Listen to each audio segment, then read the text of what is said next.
about 19 minutes left now together, and I'm going to give you a little assignment before we get right into the program here. I want you to turn to the person beside you.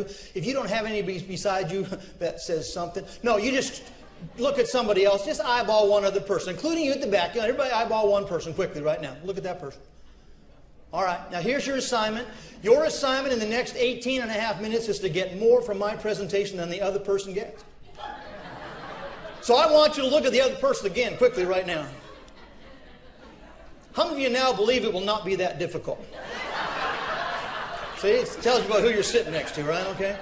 So you found out a little bit about me. Now we're going to find out a little bit about you, because there's a pretty good chance. I've met quite a few of you during the day. You may not know who I was when I met you, but I did, or I've been watching you.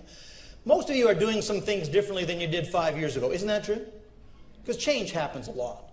Some of you are even doing things differently than you did just 1 year ago. Can you imagine that, how quickly it changes? I mean, the guy talking about the internet this morning, Sam, he just scared me.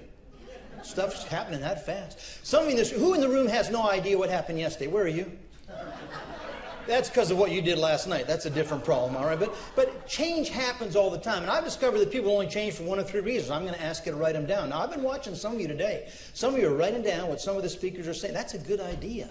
So I'm going to ask you to write these things down. You should write things down during a day like this for a couple of reasons. The first reason is you'll remember it longer if you write it down. Lots of good information already, and there's going to be more coming after me. The second reason I want you to write it down is because it fools the speakers up front here into thinking you're really going to do something different. So do it for us, all right? So here's three reasons people will change. The number one reason people change is because they just get bored. They've had enough of what they've been doing already. Some of you in this room had jobs other than the one you've had now. Isn't that true?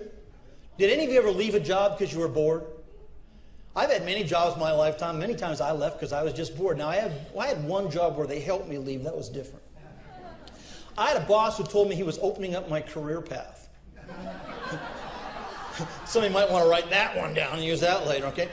This puts you in a position known as what? You are never unemployed. You're in between opportunities. But if anybody ever says to you, we're opening up your career path and it's a great opportunity, this is not good news, just so you're clear, okay? But sometimes people leave jobs because they're bored. Some of you in this room have left relationships because you were bored. We want to ask you to identify yourself, but you know who you are. I'm amazed anybody could be bored now with all the information we have coming.